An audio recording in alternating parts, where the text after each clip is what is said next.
Last week we started a new message series where we're going through Mark's gospel and trying to use Mark's gospel as a lens through which we can live our lives, or rather following Jesus and trying to live our lives through Jesus's life and what we get to see him doing in and through Mark's gospel. So we did chapter 1 last week. This week we've been on chapter 2, and we've asked some guest speakers from the congregation just to pick one verse from Mark chapter 2 and just to share a few thoughts on that. And we've got two speakers this evening. Our first one is Owen. Owen's a good buddy. He's a gap year student. He finished school last year, and he's a ledge, and he's got great clothes sense. Let's give him a round of applause. Welcome, Owen. Woo-hoo! Let's go. The Holy Spirit is here tonight. Give us a cheer. Let's go. So I'll just quickly talk about myself for a little bit. Just who I am. Give you a bit of context behind what I'm doing at the moment. Before we get into what I've written about, or what I'm going to talk about today. So my name's Owen, as already been mentioned. I'm 18. I've lived in Plymouth for 18 years now, but I was moved from a place in Cornwall called Truro. So I was born in there. We love Truro. Recently made a commitment to start going to St. Matt's through the Soup Run and the Live Their Neighbour scheme. And sort of was going to there and joined in about April, May this year, so over the lockdown. And it was something that was really beneficial for me, I think. Over lockdown, I wasn't out much. And the fact that I was doing something, I was doing social action, I was going out and I was enjoying what I was doing, and I was helping the community. So I've been brought up in a Christian family and household. I feel quite privileged for that, and I think, I've taken a lot from that. The fact that my parents had the same sort of morals, they believed in the same sort of things. And I'm really thankful that God has put me in that background. So, like Ollie said, currently I'm taking a gap year. Finished my education last year. I actually start a new job tomorrow, so big up and wish me luck. Funny enough, I'll quickly just say a little bit on that. I was really praying about getting a job, and God literally put this job straight there. He put it in my head, so I'd applied for it, and then slowly he just revealed that this was the job I was going to get before I'd even gone for an interview. So just God's good. God is great. So the aim of the year for me is sort of to get some savings and draw closer to God, see what God has planned for me. There's a lot of things that I think I can go into next year, but it's just trying to work out what is the right thing, Okay, so I've decided to speak on Mark 2, 16 to 17, which goes, if I can get it out.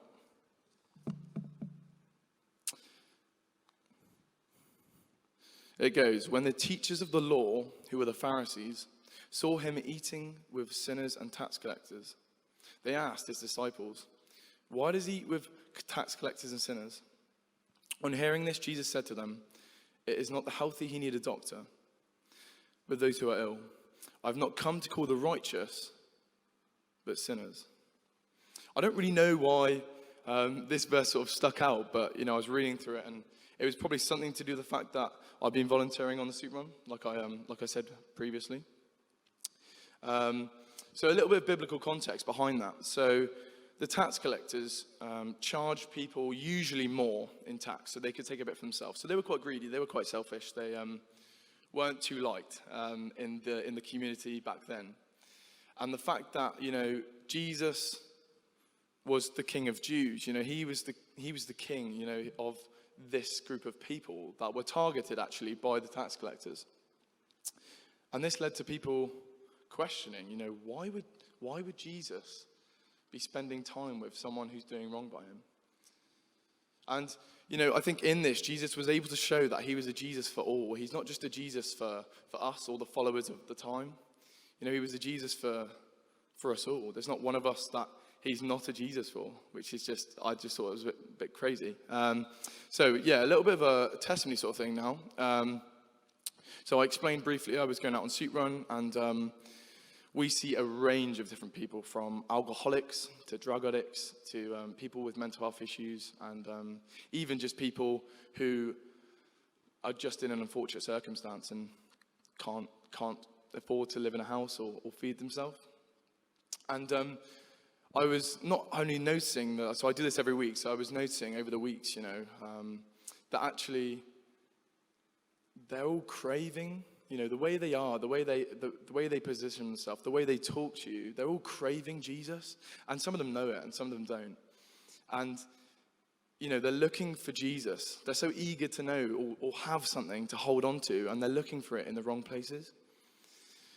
We can often pray for some of the people we get out with, and I've had said to me before that the prayer has often meant more to them than the food has. And that really touched me, actually, because, some people, this is the only food that they were having for the whole day. And the thing that was keeping them alive didn't matter because they were feeling the presence of Jesus, So back onto Mark 2, 16, 17. Jesus still had time for the people who did wrong by him. So I think we can take a lot from that as people in the room and as Christians, that actually it's important to show that we love everyone, no matter what someone's done or who they are, despite all the differences in our world between race and gender and sexuality. There's so many brackets, and actually we have to show as Christians that we love everyone, that no one should get any more love than someone else because they're Christian or because they don't know Jesus yet, or if that makes sense. So it can often be hard, it's not an easy thing to show you love someone, especially when they've hurt you, or they aren't living in the best way. And it's often difficult to position yourself, to even forgive someone sometimes. But obviously Jesus is no longer around anymore, and this is why I think we have to take it upon ourselves to be his hands and feet. We have to let the Holy Spirit come and dwell in us so we can be more like Jesus. And we can show ourselves through Jesus in everything we do. So, as if like loving everyone, no matter what they've done, who they are, and how others treat them. I think our society has put labels on sin, that some sin is worse than others, that people sin more, but actually no one's defined by sin. And there's good news in that, because in God's eyes, all sin is equal. There's no amount of sin that is worse. There's no amount of sin that can bring you away from Jesus and the love he has for you. I think it is also important we find our worth in God, rather than what the world and our society tells us is right and wrong, and rather than what the world tells us we should be defined by and what we should be defined in. I think it's important to understand that we are all saved as Christians, and there's not one person in the room right now or in Plymouth or even in the world who can sit there and say they haven't sinned or they're not a sinner. And we all come under the same bracket of sin. However, there are plenty of people on our planet who don't yet know Jesus. And the statistics say that 2.4 billion people class themselves as Christian. It might seem like a lot of people, but in the population of the world, that's 31.1% of humans on earth say that. So I urge you, what are we going to do about the rest? What are we going to do about the rest of the people who haven't yet made a relationship with Jesus, who haven't yet made a commitment to Jesus? I believe everyone on earth will get the opportunity to witness Jesus, whether that be through reading the Bible out of curiosity, or being invited to church, or even seeing a light in someone. But I believe that everyone gets the opportunity. So I'm going to challenge you tonight as we go away. You be that opportunity for someone. I want you to think of someone, I know plenty of people who haven't yet made a commitment to Jesus. And this is actually a challenge for myself as well, that actually, what am I going to do to impact others, to help bring them closer and draw them closer to God? So we're all going to know someone who hasn't yet made a commitment to Jesus, to God. And I think until every last person on the earth has made a commitment to God, there's still work to be done. There's still work to be done in our peer groups, in our universities, in our schools, in our families, and in Plymouth.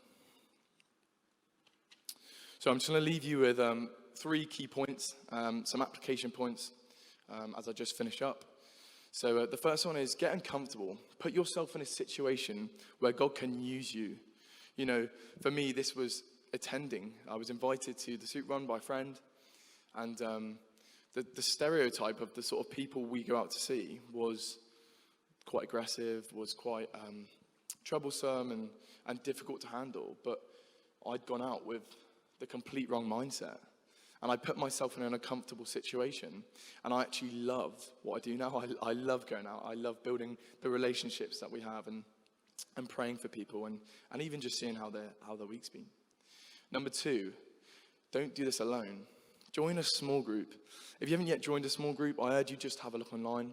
There is such a range of small groups you can choose from baking to sports to prayer. And if there's nothing you're interested in, then what's stopping you from creating your own small group? Don't do this thing called life alone. It makes it so much easier when we're all together, when we're cheering each other on, when we're boosting each other, because we can show God's love through ourselves. And it's so much harder to do that when we're alone, when we don't have the support of our friends and our spiritual family. And number 3, step out.